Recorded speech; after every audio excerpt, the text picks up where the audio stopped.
Hello, my name is Dan Terrace. I am the director of the International Center for Ethics, Justice, and Public Life.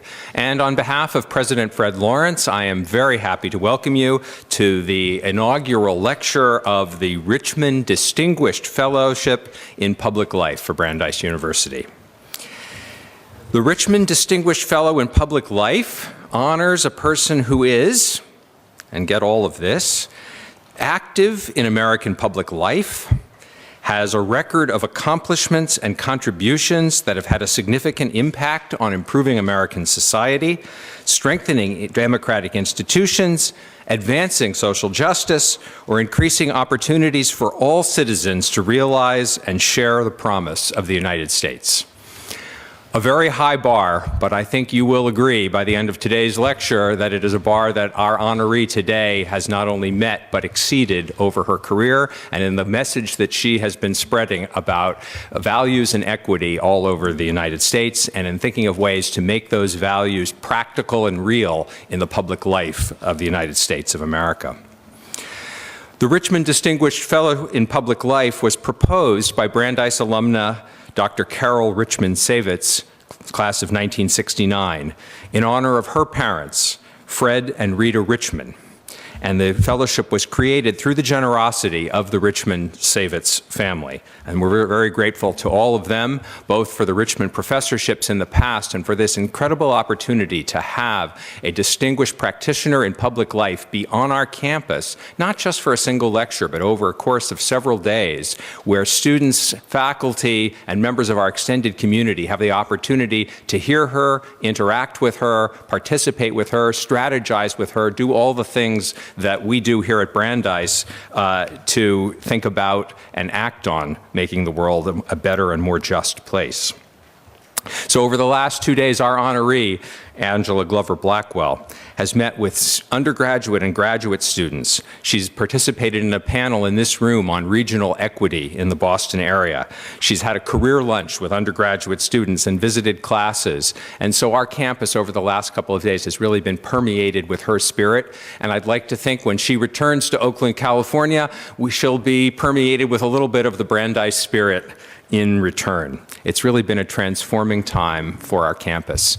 You'll be hearing a little more about her in a minute, but I want to say a special thanks to the folks at the Heller School for Social Policy and Management, who have really played a principal part in hosting Angela Glover Blackwell's visit and really helping make the most of it in our community. And I'm very pleased that two of the leaders of the Heller School are really going to take the reins for the rest of the program today. Dean Lisa Lynch, in just a moment, will introduce Angela Glover Blackwell, and then will join me in making the formal presentation of the certificate of the Richman Fellowship to her. And then following Ms. Glover Blackwell's lecture, Professor Dolores Acevedo Garcia will moderate and preside over the question and answer period, which will really be a chance to interact and hear in a more informal way, share thoughts about the important issues that she will be speaking about. So without further ado, please join me in welcoming Dean Lisa Lynch. Be careful, it's a high step. Good afternoon, everyone. It really is such a great pleasure to be able to introduce this year's Richman Fellow, our inaugural Richman Fellow, Ms. Angela Glover Blackwell. And she truly exemplifies all the many dimensions of the Richman Fellowship that you heard described. So let me tell you a little bit about Angela, her sort of official biography, and then I'm going to give the unofficial biography at the end. She's looking at me like, what are you up to? So as Angela described to a group of our graduate students yesterday, in a fabulous meeting. She grew up in racially segregated St. Louis, Missouri in the 1950s. And from there, she went to Howard University, where she got her BA in sociology at Howard. And she said that she kept kind of a low profile, which I don't believe for a minute. But then went to New York City, where she worked as a community organizer. And I have to say, from listening to you talking yesterday, it seemed that that's where you really found your voice and the confidence and that sort of inner fire to advance the issues that you have since engaged on for the rest of your life. So she worked as a community organizer. That is a real job, by the way. And after doing that for a period of time, she went back to school to earn a law degree from the University of California at Berkeley, and then became a partner at the nationally known public interest law firm, Public Advocates. But Angela is a restless soul, I've decided, and I think in particular when you get moved away from local community, just you're not happy. So as much as Public Advocates does an extraordinary amount of good in this country, she decided to go and establish the Urban Strategies Council in Oakland, California, where she pioneered new approaches to neighborhood revitalization. And she quickly became a nationally recognized leader in new approaches to neighborhood revitalization that really take what I call a local approach and engagement with the community, direct engagement with the community approach to neighborhood revitalization. As such, she got the attention of the Rockefeller Foundation, who was able to recruit her to come back to the East Coast. So you spent a lot of time going back and forth across the East Coast. Back to the East Coast, where she worked 3 years as a senior vice president in their domestic and culture departments. Her work there focused on policy issues surrounding race and inclusion, and she spearheaded the development of the Next Generation Leadership and Building Democracies programs. Taking all that experience, she made yet another change in her career. And in 1999, she moved back to the West Coast and founded PolicyLink, where she's currently the CEO. Now, under her leadership, PolicyLink has become the leading voice in the movement to use public policy to improve access and opportunity for all low-income people and communities of color, particularly in the areas of health, housing, transportation, education, and infrastructure. And it was wonderful yesterday to have had an opportunity with our panel discussion to talk about here in the greater Boston area how one promotes a sort of strategy of regional equity that focuses on all of these different dimensions of advancement. The mission statement at PolicyLink highlights that their work is grounded in the conviction that equity, just, fair, and green inclusion, all those dimensions of equity, must drive all policy decisions. And Angela makes an important distinction between notions of equality and equity, which I suspect we're going to be hearing more about this evening. At PolicyLink, they've coined the phrase, lifting up what works, as a way to focus attention on how people successfully use local, state, and federal policy to create conditions that benefit everyone, but especially those in low-income communities and communities of color. She's not content to just be working at the local level. She's a scholar. She's co-authored Uncommon Ground, Race in America's Future. And most recently, she and PolicyLink have collaborated with the Center for American Progress to write and release All In Nation, an America that Works for All. And I highly recommend both of these works to you to read. She's a frequent commentator for the nation's top news organizations, and she serves on numerous boards, including President Obama's Advisory Council on Faith-Based and Neighborhood Partnerships, and most recently, she was appointed by the President to serve on his Advisory Commission on Educational Excellence for African Americans. But I have to say the most compelling piece of Angela's bio is her infectious smile, her positive attitude in the face of extraordinary adversity. Even if it takes you 30 years to make progress on an issue, this woman will not be stopped. She will find a way. It will be plan A, it will be plan B, it will be plan C, but she will find her moment to make a difference for communities. And we are so fortunate to have her first and foremost in our nation and here locally at Brandeis University. So thank you so much for coming in.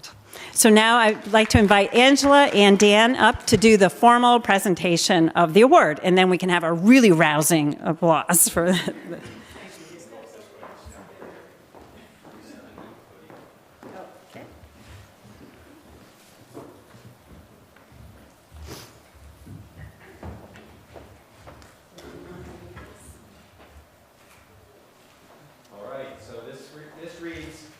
Brandeis University is honored to present this certificate to Angela Glover Blackwell, founder and CEO of PolicyLink, as the inaugural Fred and Rita Richman Distinguished Fellow in Public Life, in recognition of her exemplary contributions to public life that have had a significant impact on improving American society, strengthening democratic institutions, advancing social justice, and increasing opportunities for all citizens to realize and share in the benefits of this nation. And it's signed Frederick M. Lawrence, President of Brandeis University, over today's day.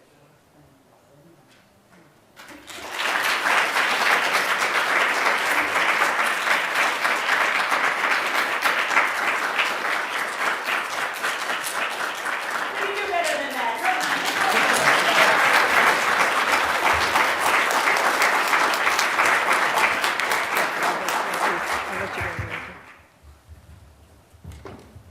Thank you so much. Thank you for that amazing introduction. Thank you for this incredible honor. Thank you for your presence. Thank you for the 2 days here meeting the most energetic, committed students that I have ever met at one time in one place. What an amazing place this is. I'm really inspired and so happy to talk to you about the thing that I'm talking to everybody who will listen to these days, about how we build an all-in nation, an America that works for all. It is so rewarding, having devoted my life to working on these issues of justice and inclusion, to see what I consider to be a perfect storm for social change emerge, where all the issues that we need to work on are coming together at the same time. America is at a crossroads. There is no question about it. The economy is still in trouble. We knew it was in trouble when we labeled it the Great Recession. And while there are indicators here and there that maybe things are turning around, I think anytime you take a look at stalled economic mobility, a shrinking middle class, an economy that's too based on low-wage work, not producing enough, not really growing, that the economy is still in trouble. The middle class is the thing that has made this country so extraordinary. When you think about poverty and you think of a poor country, any poor country you can think of, it is not poor because of the absence of rich people. All the poor countries have some rich people. They're poor because of the absence of a middle class. You have poor people and you have rich people. This country always stood out as a place that had a vast and stable, growing middle class. The middle class is in trouble and it is shrinking. Inequality is taken front and center. It's becoming a defining feature of the economy and of this country. That was not true in the past. Inequality was something that happened elsewhere. Inequality is something that happened to a few, not the thing that distinguished the nation. It wasn't a characteristic of the U.S. or the U.S. economy. At the same time that we're having all of these problems, the other thing that defines the crossroads is there's a seismic shift taking place in terms of demographic change. And the good news is that demographic change is coming at exactly the moment when it's needed most, and it's bringing exactly the thing that the country needs to get out of the doldrums and begin to redefine its future. I know that you know that we are rapidly becoming a nation in which the majority are people of color. At first, we talked about that happening in the year 2050. After the 2010 census, it was changed, and we began to talk about 2043. It's now quite certain that by 2042, 2043, the United States will become a nation in which the majority of people are Black, Latino, Native American, Asian, people of color. Already, more than 50% of all babies born in this country are of color, and that's been true since 2012. Already, 46%, 0.5 of all children 18 and under are of color. And by the end of this decade, and I find this to be so interesting because I don't know about you, but we are cutting through this decade like a warm knife through butter, right? I mean, we're going to be at the end in a minute. By the end of this decade, the majority of all children in this nation are going to be of color. By 2030, the majority of the young workforce will be of color. How is this the asset that we need at exactly this moment? Well, just think about it. To be competitive in a global economy, it is an asset to be a world nation, and that is what we are becoming. To have a population that is connected across the globe through kinship, through culture, through language. When you think about it, so many countries that the United States thinks of as its peers are really wringing their hands over the fact that they're aging so fast. That's not true in the United States. The median age for people who are white is 42. But the fastest growing population in the United States is Latinos, where the median age is 27. It's 31 for African Americans. So we're remaining young. And not only are you young when you're 27, but these are also the years in which people are having children. So we're also continuing to grow. When you think about the thing that has really built the middle class, and you think about the times when our economy was really growing through innovation and entrepreneurship, again, you're hitting exactly the thing that this growing diversity brings. Did you know that Asian, Latinos, and African Americans are more than 3 times as likely as white people to start small businesses? There's an entrepreneurial spirit there that could be just the thing for the innovation and the development that the country needs. Unfortunately, too many of those small businesses are undercapitalized. Too many of those small businesses are not the businesses of the future. They're the businesses of the past. But the entrepreneurial spirit and energy and hunger is there. We really have the opportunity to be so proud of democracy on the world stage if it can work within the context of difference. All of these are real challenges. I want to return to the diversity for a minute. 92% of all the growth that took place in the United States from 2000 and 2010 was attributed to people of color. 85% of the U.S. population now lives in metropolitan areas, and of those metropolitan areas, 42 of the 100 largest metropolitan areas lost white population beginning in 1990, and 22 of the largest 100 are already majority people of color. For the first time ever, we're seeing a real shift in terms of the suburbs of this country. In metropolitan areas, you have more poor people living in the suburbs than living in cities. And while we have 34% of suburban residents are people of color, only 36% of residents nationally. So the suburbs are really reflecting the nation.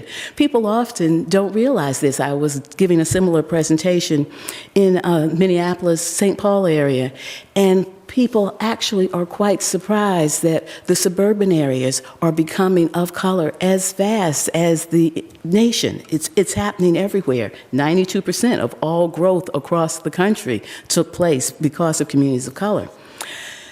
It's troublesome though, because we really need to invest in the people who are going to be the future.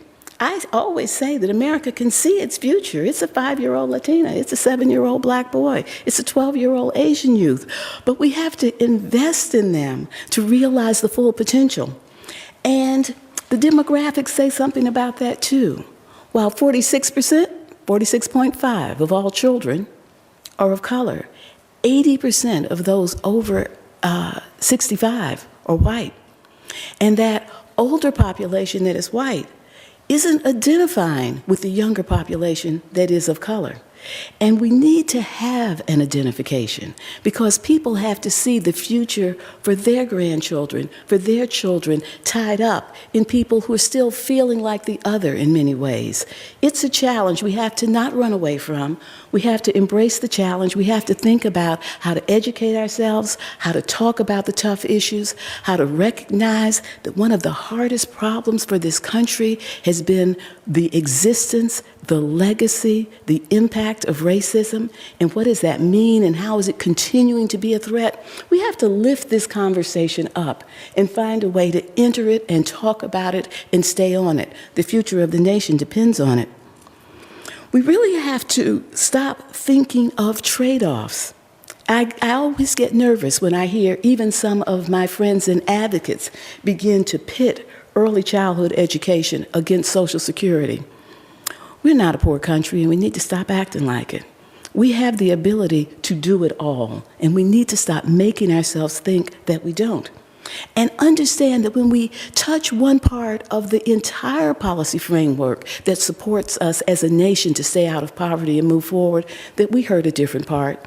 It is certainly true that Social Security disproportionately goes to people who are white, but Social Security probably disproportionately helps people of color. That so many families lack the assets to be able to have a retirement that they can depend on. If not for Social Security, families that are Black and Latino won't be able to move forward. People won't be able to stay in the workplace when they need to. We need all of it. And we need to have the public will to see how our destinies are tied and find the resources to keep it all going. If not, we'll have to make some tough choices. And those kind of generational choices are going to drive a wedge at the very time when we need to be finding each other. Also, we need to think about the baby boomers. Not those over 65, but the baby boomers, those who are moving into retirement.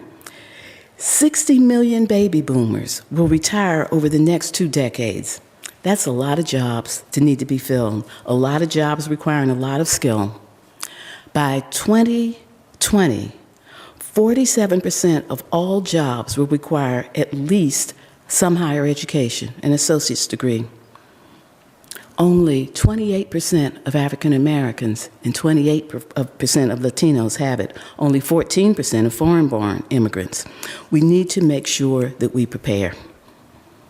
The very people who we need to be ready for the future are the people who are being left behind.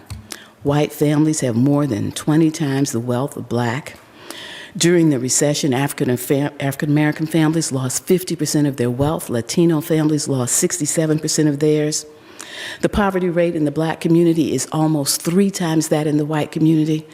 The same proportion that we had when we started the war on poverty, and while we've made enormous progress and poverty is down in general, the gap is still huge. We have to make sure that we place a high priority on closing these gaps, dealing with these disparities, and preparing people for the future. It's not just a moral imperative anymore. It's an economic imperative. It's a national imperative. A perfect coming together of the agenda for full inclusion that you and so many of us have always been working for with the agenda for the nation if it's going to thrive. Inequality. Inequality. We've been hearing so much about inequality. I was surprised actually to find out that for the most part, economists have welcomed inequality as something that stimulates growth. I didn't know that. It didn't make any sense to me. I was surprised when I learned it. And so I'm pleased to know that it's not true. And economists are now moving to accept that inequality is bad for growth. The International Monetary Fund did a study of 100 countries and found that a 10% decrease in inequality was associated with a 50% increase in the length of growth. Manuel Pastor and Chris Benner, working out of the University of Southern California, did something similar in the United States, looking at 100 metropolitan areas, and found the exact same correlation. A 10% reduction in inequality was associated with a 50% increase in the period of growth. We also are learning that it's not just growth, but economic mobility that's really getting to be part of the national conversation. Researchers at the University of California, Raj Chetty, Emmanuel Says, and others have been getting a lot of attention in the New York Times about their look at stalled mobility. It's been stalled for a long time. 30 years, we haven't seen much of a change. But inequality is growing so that the rungs of the ladder are moving farther and farther apart from each other. We have a real problem. And when they look at what's contributing to the problem, has a lot to do with where you live, has a lot to do with who your family is. But this notion, inequality, is bad for growth. Mobility, severely stalled. How do we think about moving forward?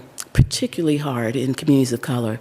45%, according to Pew Charitable Trust, 45% of black children born into the middle class will end up in the bottom 20%, poor. Compare that with 17% of white children. And middle class blacks and Latinos still suffer severe housing discrimination, most severe in the black community. So inequality is bad for growth. Equity is the antidote to inequality. Equity is the antidote to inequality. Equity, all I mean, is just and fair inclusion into a society in which all can participate, prosper, and reach their full potential. What we know is that if we invest in equity, we immediately are dealing with inequality, and we're immediately helping to push growth forward. We've been really focused on this like a laser at PolicyLink. If inequality is bad for growth, if equity is the antidote to inequality, what's the solution? Obviously, the solution is to change the economy, to grow, to change, to prosper, to open up, to include.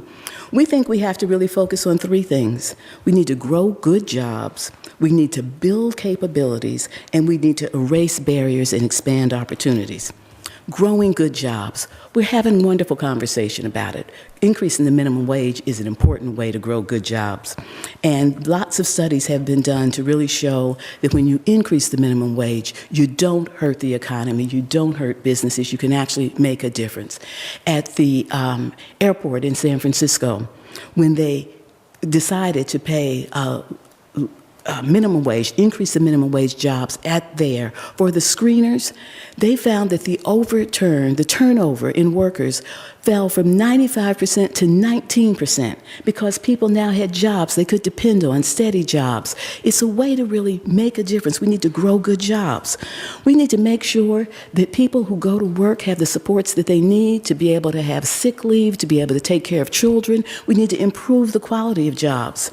If we change the minimum wage to the $10.10 that the president called for, we would boost the pay of 28 million low-wage workers by $40 billion. We'd create 100,000 new jobs. It really does make a difference. 1 in every 3 Latinos and African Americans in the workforce would get a pay raise. We need to grow good jobs. As of January 2014, 21 states had minimum wages above that of the federal government.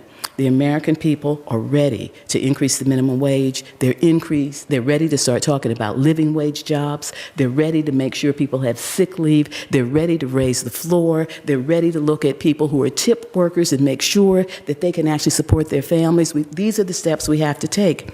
And we have to make sure that we're helping people who have low-wage jobs have the skills to have better jobs.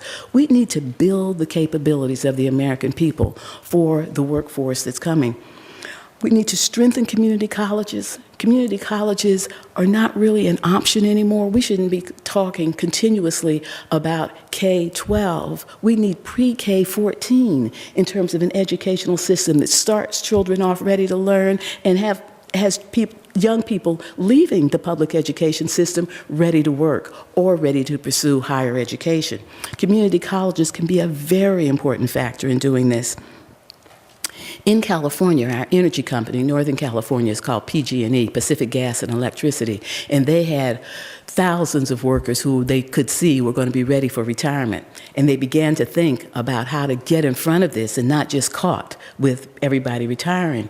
And so they actually looked around, they looked at the population of California, they realized who the future was going to be and recognized that they had to invest in that future if they were going to be ready. They entered into relationships with a group of community colleges to have a curriculum that prepared their workers for the jobs at PG&E, and it has been a very successful program. We have to build the capabilities. We need to make sure that we are also thinking about how to start early. Building the capabilities doesn't just start with community colleges. It starts by making sure that children are ready to learn when they go to school. The Harlem Children's Zone has something called the Baby College. And the Baby College is something for parents who are pregnant. to begin early to understand that they have an obligation and they have the capacity to help their children be ready to really pursue their full potential. And when the babies come, the parents and the babies together, they learn about interaction and stimulation, about this huge thousands and thousands of words that young children need to learn, and the gap that exists between white middle-class children and poor Black and Latino children. And families learn that it doesn't matter what your words are, just use your words, and how to be able to keep a running conversation, very important. But when they leave the baby college, they go into the GEMS program. That's their early childhood program, where they view these young children as gems. So we need to be making sure that we're having an educational system that really prepares the next generation for all the things that we hope people will be able to do. As we go forward, we need to find ways to remove barriers and expand opportunity. The economy won't work if we don't do that. There's a scandal in America, a scandal that I think is the worst one since slavery, and it's been the incarceration of Black and brown men. It's absolutely outrageous. I'm sure many of you have read Michelle Alexander's book, The New Jim Crow, but the incarceration has been awful, and it has so many ripple effects. Not only are people suffering all that it means to be in jail, that's awful in and of itself, but so many hundreds of thousands of Black men have been taken out of communities, that what you have is a legacy of absence in community. What does it mean to have communities all across this country where the men are gone, where they're not able to help the women with civic life, with children, with making sure that their neighborhoods are safe? What does it mean when people then come back and can't contribute because they can't get jobs, they can't vote, they can't participate? There's a legacy of absence. There's the unfairness of the reasons that so many people have been incarcerated. And there's a continuing problem that it creates in community when people come back and they can't be full participants. We have to remove that barrier. We have to stop sending people to jail. We have to stop the cradle to prison pipeline. We have to make sure that we're allowing people to fully participate. And at the same time, we have to create new opportunities. And one of the things in terms of opportunity that is so important to understand in this country is that race, when it was no longer allowed to be the basis of discrimination and supported by the law, was replaced by place. Race got replaced by place as a way to keep people separate and hold them back. The living patterns in this country are very much segregated, with people who are Black and Latino very likely to live in communities that are poor and near poor. And those communities absolutely have become a proxy for opportunity. Where you live in America is a proxy for opportunity. It determines whether or not you get to go to a good school, whether you live near a public transit system that can connect you to regional opportunity, whether there are jobs in your community. It determines whether or not, if you're lucky enough to own a home, if that home has any value in it that you can pull out. It even determines how long you live and how well you live while you live. I was part of the Robert Wood Johnson Foundation commissioned to build a healthier America that looked not at the question of health access, but the question of healthy communities. And one of the things that they came out as their main focus was that your zip code is the biggest determinant of your lifespan. And that just should not be. In the area where I live, in the Bay Area, people who live in the affluent Berkeley Hills live on average 15 years longer than people who live in the low-income flatlands. The same is true in your community. In 2009, the life expectancy in Brookline was 87, and in Brockton, it was 75. It is definitely true. Where you live, your zip code determines how long you live. We've got to do something about that. And one of the things that I have worked on, and actually first met Andy Hahn while working on this, is how to take where you live and turn it into an asset. How to take a community and make sure that you're bringing the things into community that are needed. Helping communities to be able to improve their school the way they have in Harlem, the way they have in Minneapolis through the North Side Achievement Zone, the way they have all over the country. To be able to really think of public transportation as a lifeline, as a job line, as a health line.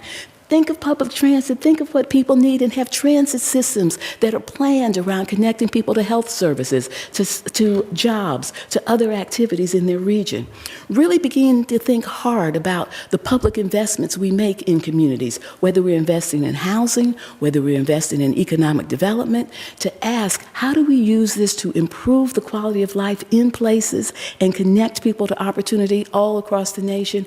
And there are thousands of efforts across this nation taking a place-based approach to improving and expanding opportunity. We have to invest in that as we think about how we really build this all-in nation. This has been done before.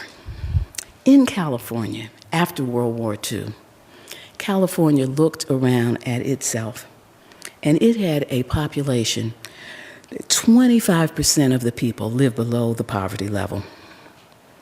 Only half of the adults had a high school diploma.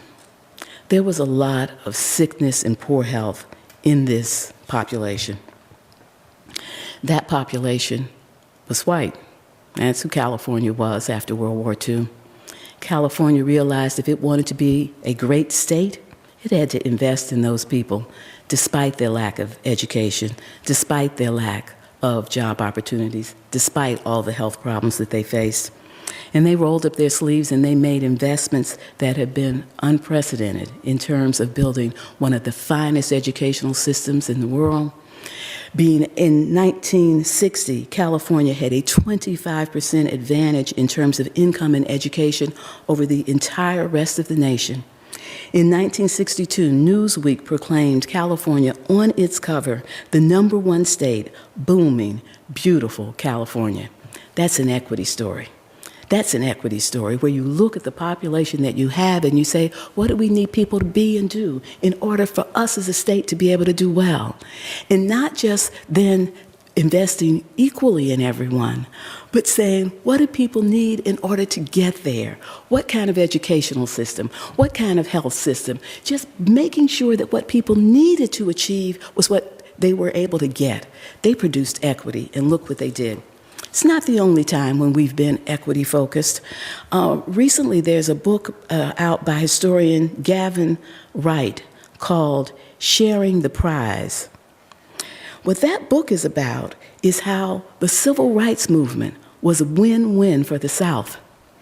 The South came kicking and screaming, and worse than that, into the civil rights era. But the results and the benefits benefited all of the South. In this book, Gavin Wright points out that growth in the new South metro areas accelerated after desegregation, expanding opportunities for whites as well as black. The quality and quantity of schooling improved for most Southern white children even after their region schools became the most integrated in the nation. That is a story of equity. When you invest in those who are left behind and you put forward what they need, everybody benefits. That's the story of where we are now. What we know is that our future is inevitable. This shifting demographic, it's not something we're going to decide whether or not we want to do it. It's happening. It's inevitable. It can't be stopped. It's coming. We also know that when we think about how to recover from the Great Recession, we cannot recover to what we were before. It was not real. It was an economy based on a housing bubble. It was an economy based on credit-fueled consumption. It was an economy based on smoke and mirrors created through financial deregulation. We cannot return to that. Only a few benefited, most did not. We have to develop an economy that works for all, and that economy will be an equity economy. We don't just want to grow and then think about equity. We want to invest in equity in order to grow, in order to prosper. Whether we want sustainable growth, whatever it is we want, the way to get to it is through equity. But it's going to cause everybody to have to stretch. The advocates have to begin to talk about the economy. They have to begin to think about market forces. They have to begin to think about where the opportunities are and what's realistic, and not be afraid to be in a conversation about the economy. Businesses have to really begin to think about how they are going to be part of the solution, invest in those people who are going to be the future. The government needs to be very self-conscious about what its role has to be moving forward. And there's some wonderful examples of how this is happening. In Oakland, California, we've had an Army base that's just been sitting vacant, abandoned for over 25 years. Just in November of this last year, it came back to life. It's now going to be a logistics center for the region. And they are working with the community. The government created community benefits that have really been extraordinary. What they have been able to do is have local hiring of those who are disadvantaged, living wages, limitations on temporary workers, and community oversight and enforcement. 50% of all work hours will be performed by Oakland residents. 25% of all apprentice hours will be performed by people who are formerly incarcerated, veterans, long-term unemployed, welfare recipients. For every 20,000 hours of project work, an Oakland resident will be hired as a new apprentice in a high-quality apprenticeship program. This is the kind of thing that's going to not just be good for all the people who are going to benefit, but this is the workforce that Oakland has. They're going to get trained. They're going to go forward. In Baltimore has something called the Baltimore-based Biotech Institute of Maryland, BTI, and they recognize that they have a real opportunity to grow their biotech industry. And it's going to be good for them because biotech includes things like pharmaceuticals, biofuels, biological-based industrial products, the basis for a resilient economy, because it's not just one thing. But being able to have that resilient economy means that the people who make up the population have to be ready to do those jobs. And so they've really got a focus on making sure that Baltimore residents are getting that training. And they're providing a very specific training for people to be able to get these jobs. And they're working with community colleges to make sure community colleges will take as credits toward associate degrees the training that people are getting for the jobs. More than 75% of the 300 graduates have landed skilled jobs, and the average pay is nearly $30,000 a year. Very exciting.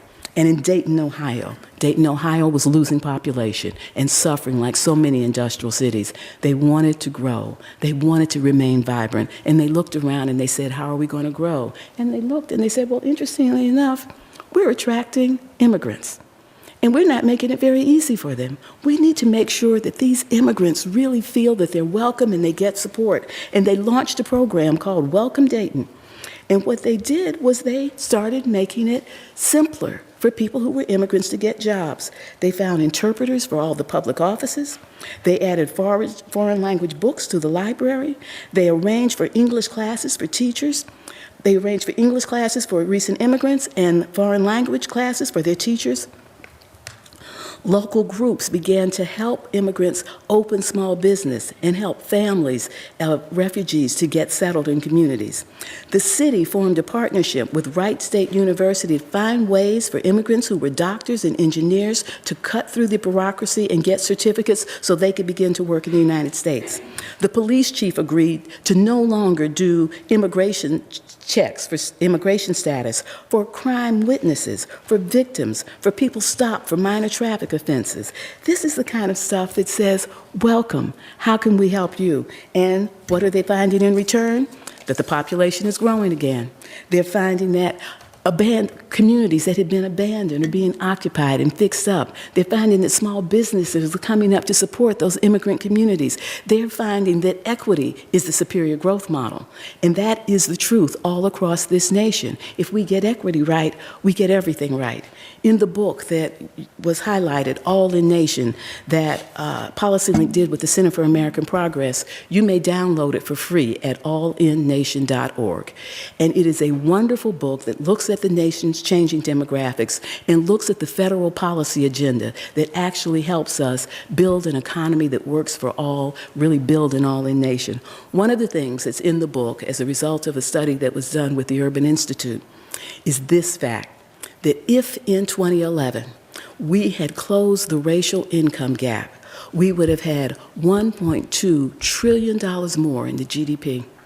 Equity is the superior growth model. Thank you.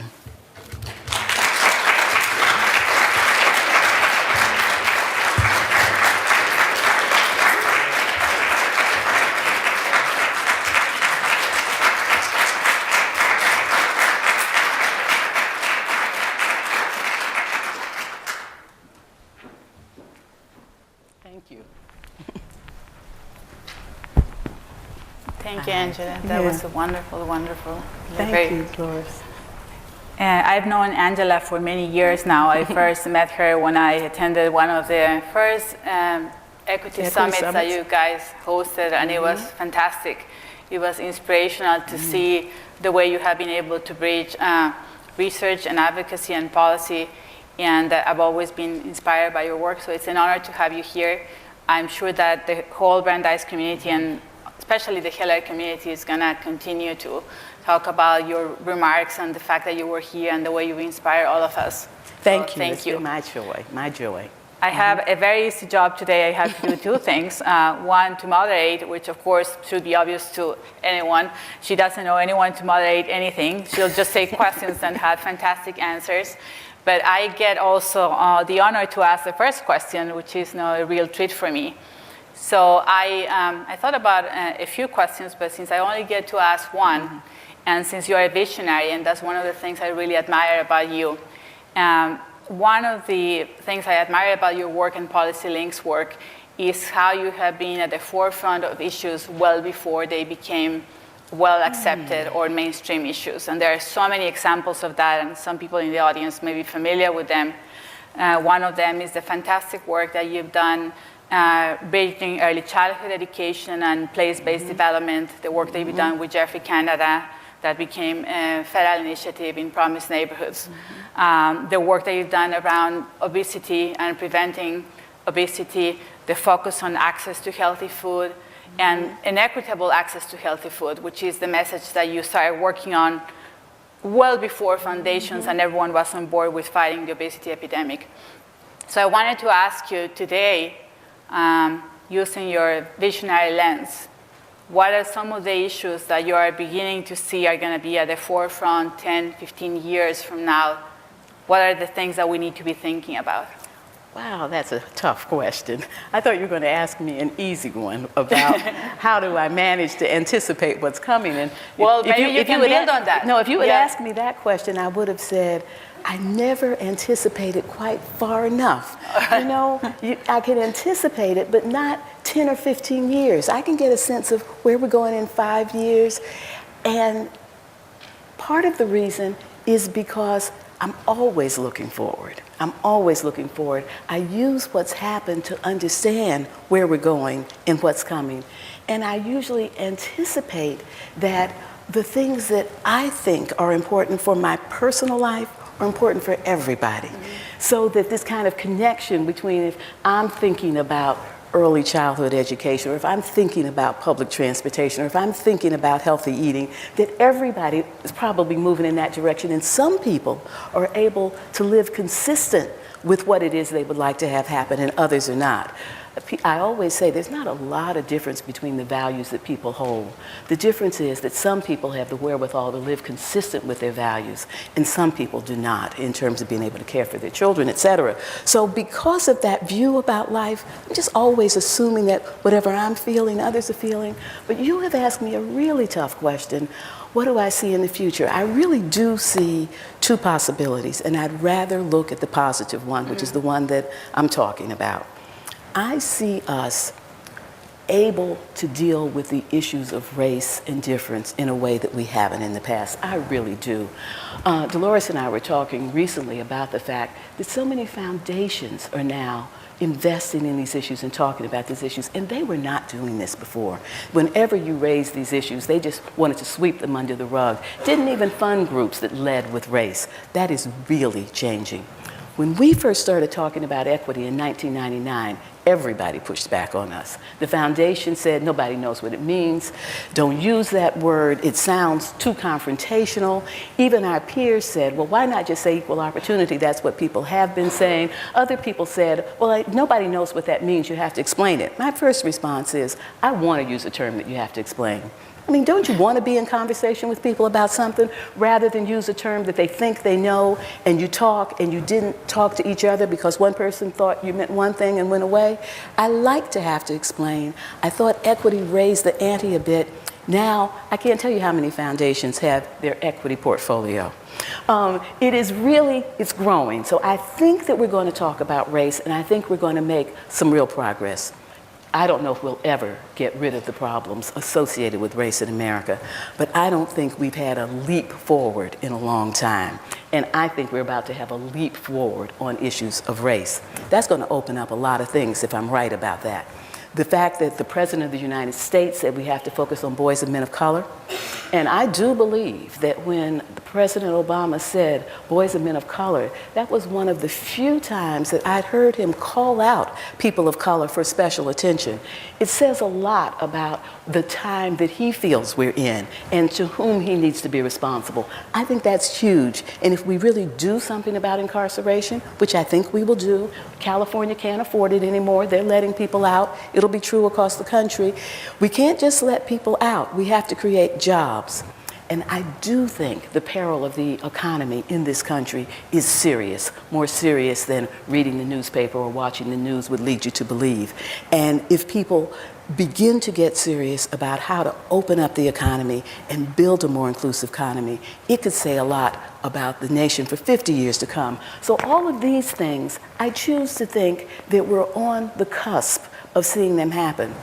The opposite is too scary to think about, because the opposite is to dig in, to get more polarized, to pursue strategies of incarceration and deportation and disadvantaging people in a way that is bound to lead to very unhappy times in our streets. You can't continue to treat people that way and expect that they will continue to take it. I would not like to see that happen, so I choose to look at the bright side. We have an opportunity to be able to really do something lasting and important and deal with the conundrum of the nation, which is race and racial inequality. I'm going to chill a little bit. I'm going to ask her follow-up questions because it really ties very nicely with another question I was thinking about I would ask you. When you gave this example of foundations just a few years ago, and a lot of people not being willing to talk about race openly, I feel that an issue that is similar is the reluctance to talk about immigration. And immigration reform very specifically, even about immigrant integration or something that is software. People have still a lot of reluctance to talk about that. So how do you see that issue? Do we need to confront that up front? Is that one of these things that you need to name and engage in a conversation about, such as race? Or how do you see that playing out? I do think we need to talk about it up front, and I think the Dreamers were an inspiration to us all. They were so brave and so effective in terms of bravely saying, I'm undocumented, I'm telling you I'm undocumented, look at me, do you really want me not to be able to go forward? And they were able, because they stood together, because they were righteous in their claims, to make real progress and to impact all the way up to the President of the United States and have real impact in California. It hasn't kept going. It sort of faded away. I think the Dreamers probably hoped that people who were older than they would join with them and find other ways to use that tactic in the way that the Civil Rights Movement did. It was the young people who were really at the edge during the Civil Rights Movement, and they really pushed the more established leaders to be edgier and do more. And I have not talked to any Dreamers who have told me this, but they may have felt some disappointment that their bravery was not matched, though I have seen some work happening with day laborers that is very similar in the work that they have been doing in terms of the day labor centers and all of that. I also think that we are making progress, though. While the Congress is not taking up immigration reform, I don't think they're going to be able to resist it for very long. I think it's in our future, and I think it's in an immediate future. But I also think that this narrative that I'm setting up about people of color is another place where we might find common ground, because in talking about people of color and talking about Latinos, Asians, Native Americans, and Black, we create the possibility for a positive narrative among people of color. So often when people of color come together, they come together with almost a competition over who's more oppressed. A real depressing conversation. And not about what we can collectively do together.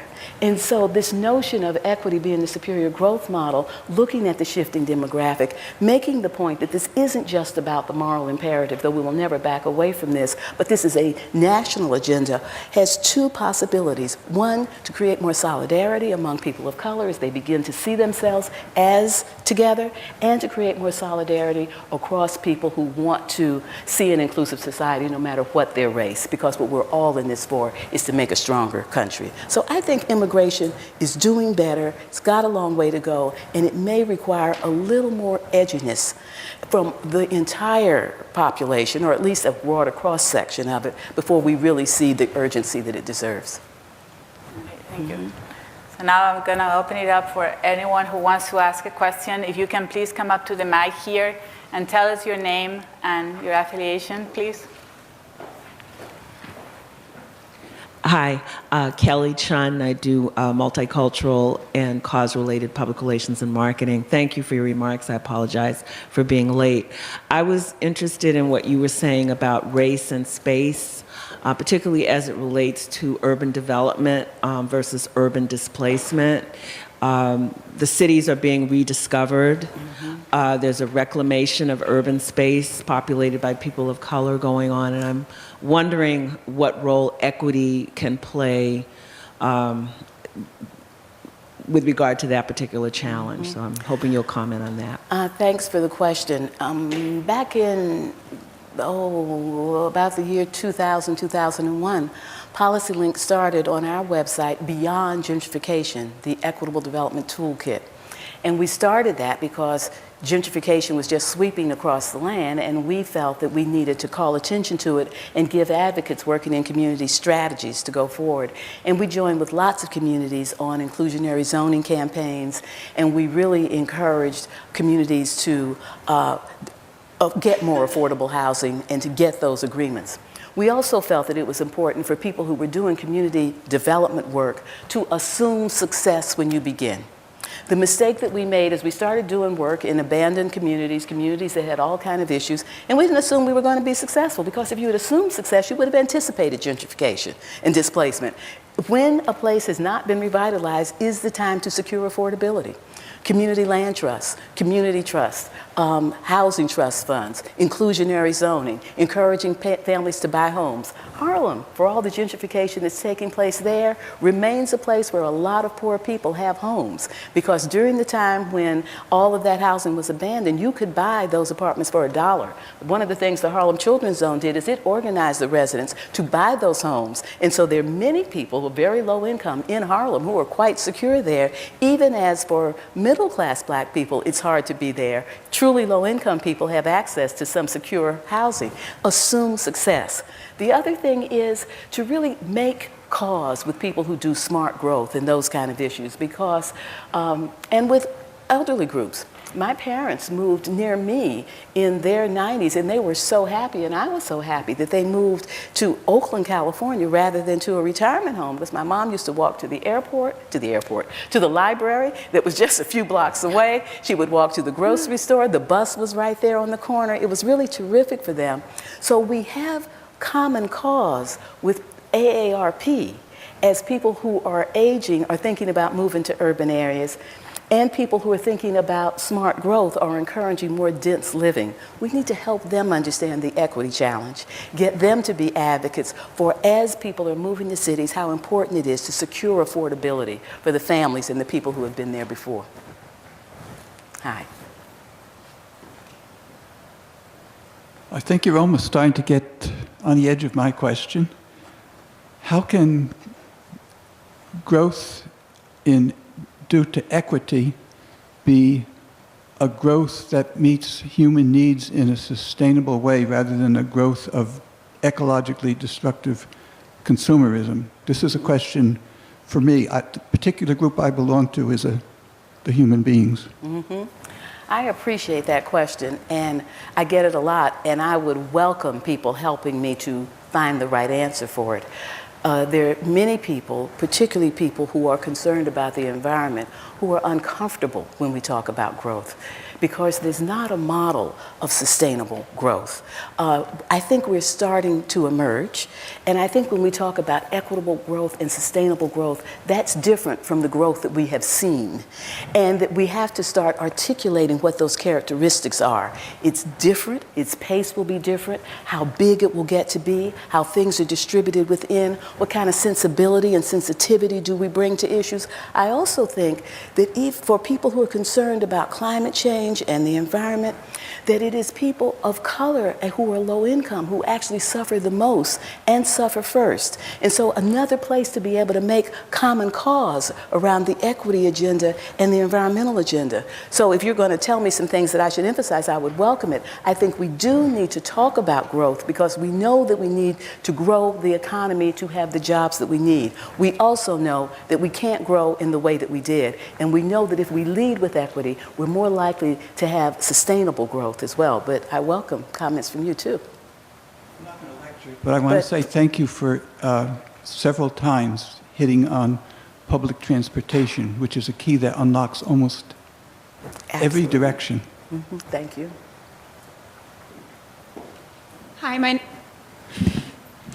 my name's Naomi Volk. I'm a senior here at Brandeis. I think my question is that I often get frustrated with the topic of conversation that happens across the country and in the priorities we seem to have as a country. And how do we change that conversation? Do you see this as just a community by community basis, or do you think there's any sort of hope for us to, as a nation, actually change the focus of policy and actually have a real potential to, on a broad basis, really create effective change in these sorts of issues?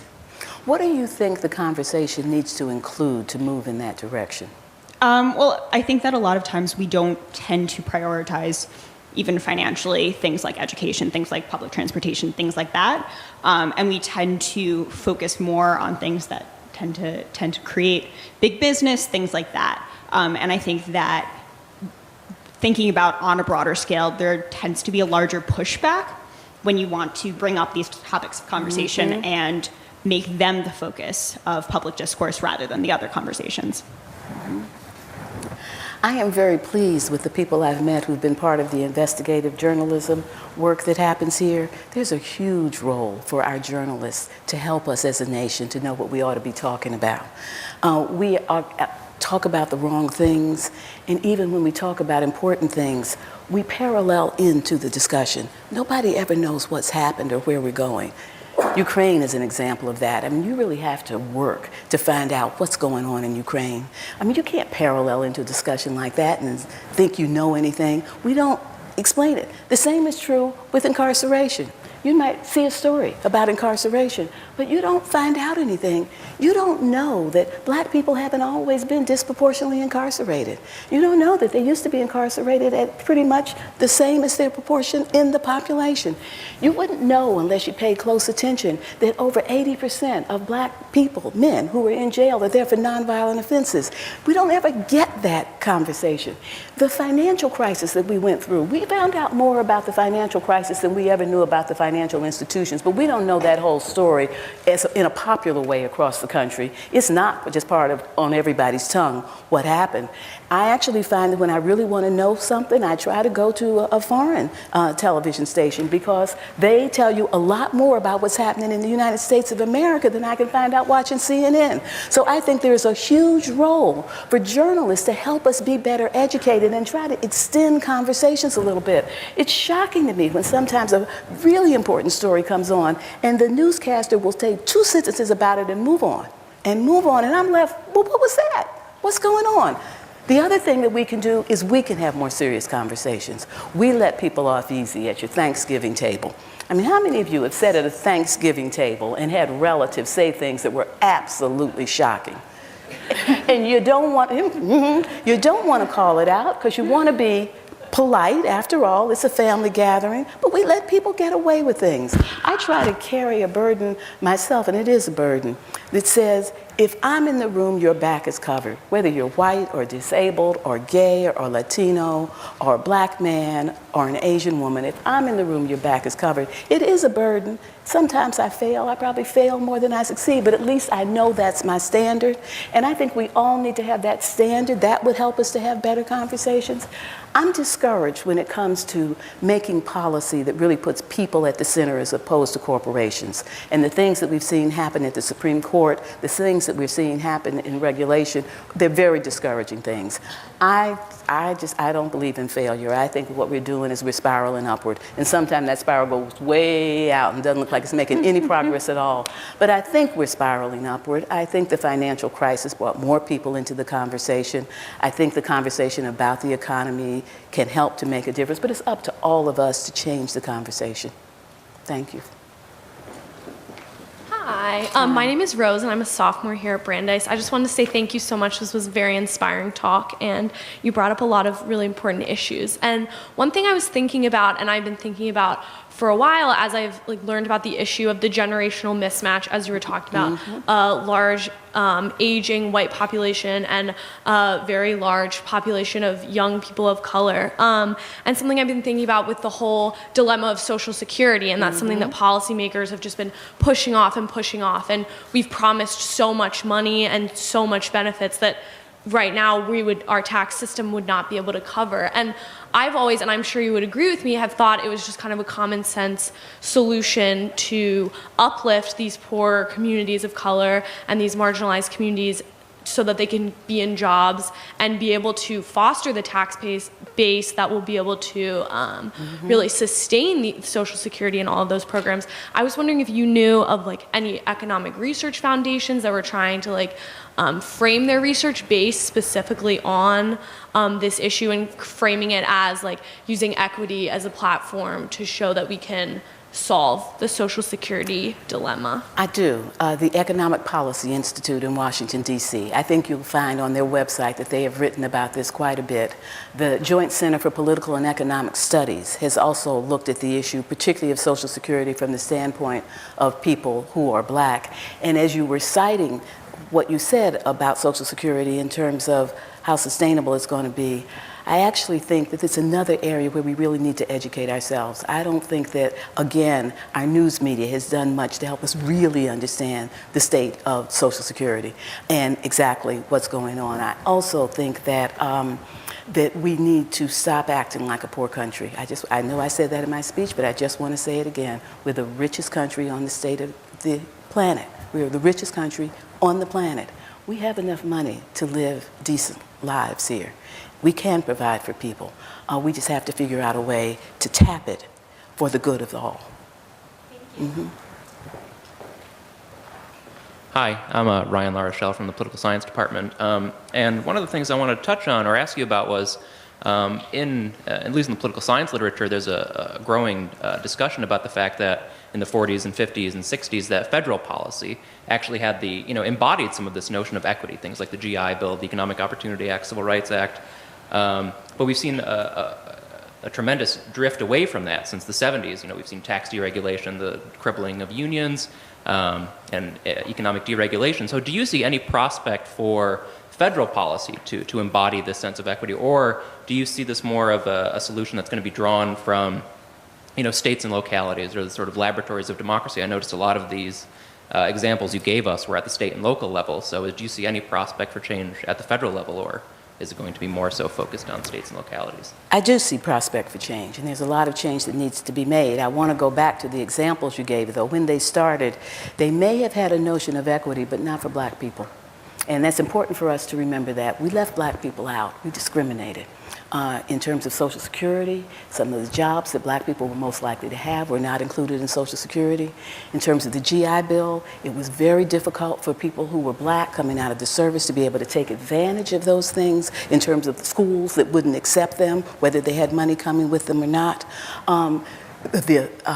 The Federal Housing Authority and the FHA loans were not made available to black people. They couldn't go to suburban places and utilize them. So when we were being equitable to white people, we were being discriminatory against black people, and it's left us in the state that we're in now. So when we go forward, we have to understand that we've got a lot of making up to do. I think the federal government is stepping up. They're stepping up in ways that are small right now because we just can't seem to agree on anything that's big. And thank goodness for the Affordable Care Act. I mean, it's the one big thing that has happened. And while people might like to see changes in it, I just hope that the Affordable Care Act will only get improved as we go forward. That was a big deal, and I'm glad that they did it early and just pushed it through. But here's some small things that are happening. Taking the Harlem Children's Zone and the Department of Education running the Promised Neighborhoods program, which is very much based on equity and place. In HUD, taking the lessons from what I've been talking about in terms of putting low-income housing in communities that are not communities of opportunity. The Choice program suggests that you shouldn't put low-income housing in communities for poor people without asking whether or not there's transit nearby, whether the schools are any good, whether there are amenities like grocery stores, really thinking hard about that. The Sustainable Communities Initiative, also coming out of HUD, that tries to bring together economic planning and environment and transportation, getting people who make those decisions to work together. I'll say thanks to the advocacy of PolicyLink and loaning an executive to them to insert equity into the Sustainable Communities Initiative. It is very much a part of it. It is required that the jurisdictions that get the planning grants think about equity. And we did a lot of training of equity advocates all over the country to help them get to that table and know the policies to bring with them. In Minneapolis, I keep mentioning Minneapolis because I was just there and so impressed by many things I saw that are equity focused. And we're releasing a report there called Minnesota Tomorrow, Equity is a Superior Growth Model next week that we did with them. But one of the things they did is they took $750,000 of their planning grant for the Sustainable Communities Initiative to be able to do outreach to make sure that they had equity voices there. So all of these things are coming out of the federal government. While I love them, they are small. If we can't keep them, if we can't grow them, they will be forgotten. And we need more big sweeping changes too. We need a bigger federal minimum wage. We really need to do what's being proposed around the earned income tax credit. There are a lot of things that need to happen. Thanks. Hello, Bronte. Hello. I'm Bronte. I'm a sophomore at Brandeis. So I was just speaking with the president of the Black Student Organization, Naya Stevens, in the back. Not while you were talking. Oh. And, when Patricia Hill Collins was here, sociologist and author of Black Feminist Thought, someone asked the question, well, Patricia, how can we continue to, as an institution, implement focuses on intersectionality and social justice? And she was like, well, you can't. You can't serve the capitalist function and simultaneously, you can produce and continue to serve the capitalist function and simultaneously claim social justice as an institution. So I guess I'm wondering, you spoke earlier in your luncheon about Columbia University having a large part in gentrification in Harlem, and then they're probably also producing incredible scholarship about this same thing that they're guilty of. How can we as an institution at Brandeis, who claim social justice as our pillar, actually be a part of that and simultaneously produce scholarship, but also be practitioners of that same scholarship that we're producing? Mm-hmm. That is a very hard question. I actually don't believe that we have to destroy capitalism to have a more equitable economy. Not to say I didn't believe that at one time. I certainly did. I certainly did. I don't believe it anymore. Part of the reason I don't believe it is just age and experience, and some things you think you are going to change and some things you're not going to change. And when you accept the things you're not going to change, does that mean you accept the status quo? No, I don't accept the status quo. I don't think capitalism has worked for most Americans. Doesn't mean that we need to destroy it, but we certainly need to reinvent it. And when we reinvent it, it'll be so different. We might even call it something else, but we don't have to fight it. We have to come right up against it and say nothing can happen so long as it exists. I think that we're seeing some very important things happening in the economy. I don't know how many of you have followed the Evergreen Collaborative in Cleveland, Ohio. Have you? It's a worker cooperative. How many people know it? Oh, good. I get to tell you about it. In Cleveland, the Cleveland Community Foundation and the Cleveland Clinics came together with the Democracy Collaborative, which is out of the University of Maryland, to really think about how to help Cleveland get back on track and provide opportunities for the people who were there and continue to do the things that they needed to do. And so they began to take a look at all of the money that the clinics and the universities spend in terms of contracting. Millions and millions, if not billions of dollars. When you think about a hospital and the sheets that have to be washed, hotels and all that has to happen.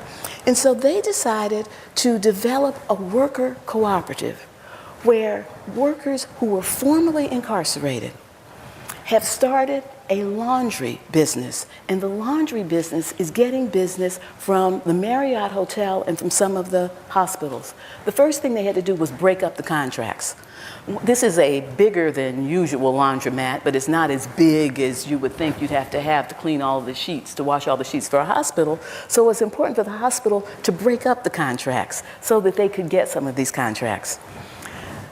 It's wonderful to watch. It's all mechanized, and all of the people who work there were formerly incarcerated, and they're owners of the business. The man who was the foreman drove me to the airport after I'd spent the day looking at the business, and he told me how proud he was that he had this job, that he was so ashamed when he went to jail. And when he came out of jail, he didn't even want to look up his family. He was so embarrassed that he had shamed himself. Now he has a job. But not only do people have jobs, for the first 3 years of their employment, their salary is large enough for them to be able to buy in, so that part of it goes to salary, the other part buys into the business, so that after you've worked there 3 years, you also have a nest egg. You've got some assets that you could use to go do something else. The Cleveland Community Foundation is proud as it can be. The hospital is proud as it can be. It's really contributing. And so now they've taken the same model and they've started a greenhouse cooperative. And it's huge. It's probably 3 times as big as this room. And it's all these beds of boutique lettuces. And the lettuces are going to the hotels and the restaurants and all of these places. And it's so amazing. And a woman who's probably one of the most extraordinary entrepreneurs around the country, she is white, she is helping run it, and she's helping to build more. That's happening within the context of capitalism. So I'm not ready to say we can't make progress so we destroy capitalism. Frankly, I tried that and it didn't work. And so I'm willing to see what we can do and move forward. Is that the last? Any other questions? No? Well, thank you. Thank you you for your again. attention.